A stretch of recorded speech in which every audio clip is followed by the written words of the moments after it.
Oi, gente, ele é tudo bom? Hoje vou falar sobre o livro Ossos Inquietos, do Hugh de Singleton, que vai falar sobre um cirurgião que está investigando um assassinato.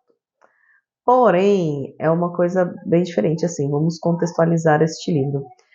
A gente está no século XIV, depois da peste negra aí, 1300 e pouco, né, que, dizimou toda a população, toda não, né, grande parte da população da Europa.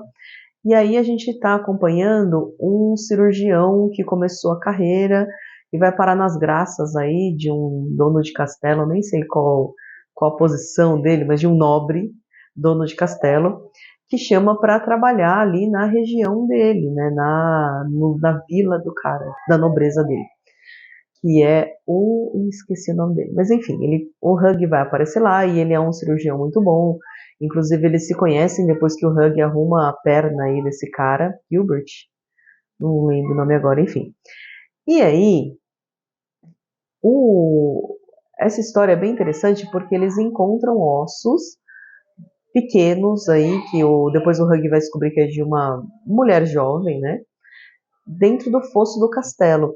O fosso do castelo é onde as pessoas jogam os dejetos, sabe? Os dejetos ali, os cocô, xixi, e aí joga tudo nesse fosso e assim, por incrível, geralmente os castelos não limpavam isso ficava eternamente ali sendo jogado e já era. E aqui nessa história, o castelo do cara que o Hugh trabalha, né, trabalha para ele, eles limpam de tempos em tempos. Nessa limpada encontraram ossos que a princípio acharam que podia ser de porco ali, mas quando encontraram um crânio, né, a cabeça de uma pessoa humana, aí viram que poderia ser ali, tinha que chamar alguém para resolver. O Hugh, então, começa a investigação a pedido do nobre dele ali, né, do senhor dele. E é uma coisa bem legal, por quê? Porque tem esse lance de ser aí no século XIV, depois da peste, então tem os vilarejos meio que abandonados, as cidades estão esvaziadas, as aldeias, né?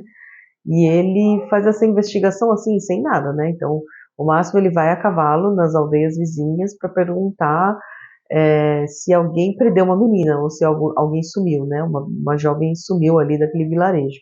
E nessa caminhada que ele começa a fazer, ele começa a cuidar também das pessoas que estão em volta. Encontra alguém ali com o pé quebrado, encontra alguém que está com dor de barriga, encontra alguém, sabe, que precisa, até um cara com um negócio na cabeça, assim, com um traumatismo craniano, ele cuida. Então, eu gosto desse lance de medicina. Lembra aquele livro? Não era Medicina dos Horrores? Que antes não tinha anestésico, a galera male achava que não precisava nem limpar a ferida, né? Ia fazer uma cirurgia e a gente em volta, ou a pessoa estava acamada e tinha bichos na cama, a higiene era zero. Aqui o Hugg já tem uma preocupação em, por exemplo, jogar vinho na ferida antes de tratar, ou depois também, para dar uma limpada. Mas é uma coisa que não era discutida ainda. Por exemplo, ele se diz um cirurgião, mas não se diz médico. Então, o cirurgião é o cara que, cuida sim, quando tá nas últimas, né? Ou quebrou a perna, ou tá saindo sangue, tá daquele jeito, precisa de uma cirurgia. O médico não, o médico já tinha um outro status, uma outra vida. Então, é legal ver essas diferenças aqui no século XIV. Outra coisa também é que, apesar dele ser cirurgião, ele é muito religioso. Ele vai todo dia na missa, ele fala para os seus pacientes ali que ele pode até consertar, mas que a reza, sabe, a reza vai fazer parte da cura, que Deus vai ajudar. Ele pede ajuda para Deus para conseguir fazer a cirurgia ou para que tal pessoa se recupere. Então é estranho a gente ver isso, né? Porque geralmente na medicina as pessoas são um pouco mais céticas, né?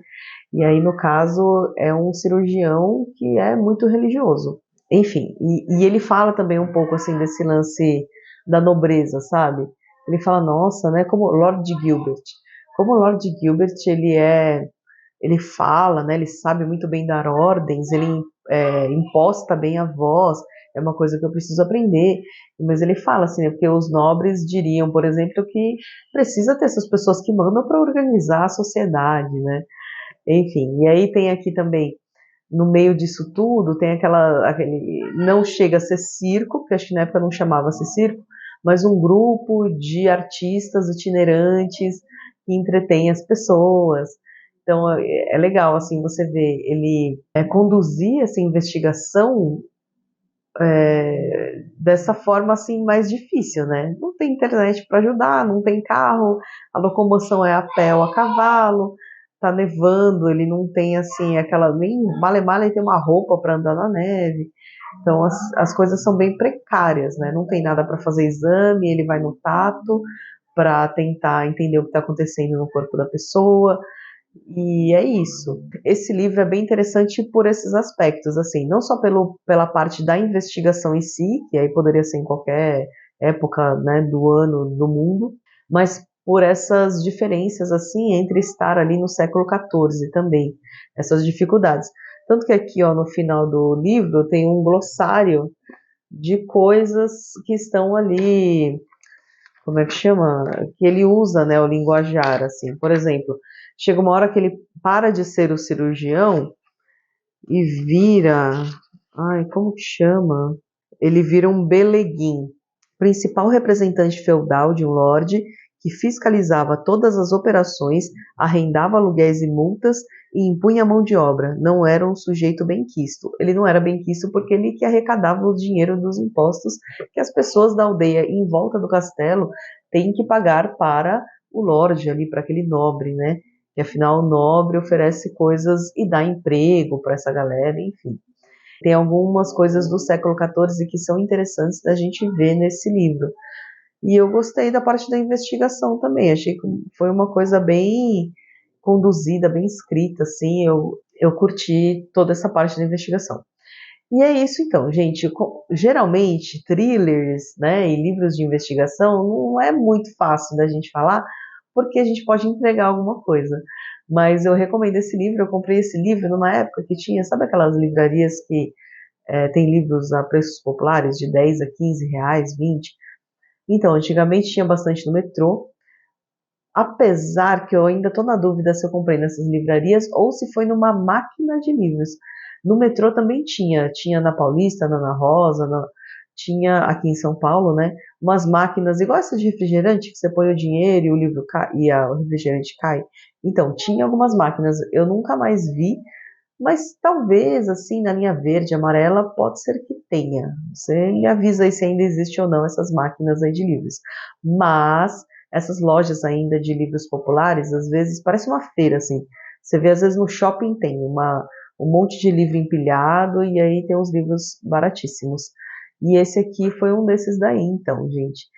Eu gostei, eu recomendo. E aqui fala que é a primeira crônica de Hugh de Singleton. Só que eu não encontrei nenhuma outra crônica. Eu não sei se esse é o primeiro livro do autor com este personagem, mas é interessante. Então é isso, gente. Espero que vocês tenham gostado. Se inscrevam no meu canal, dê um curtir. Se ainda vocês viram essas máquinas de livros, me avisem aqui nos comentários. E aquelas lojas também, porque tinha uma na estação de Jabaquara do metrô e ela não existe mais. É isso então, gente. Até o próximo vídeo.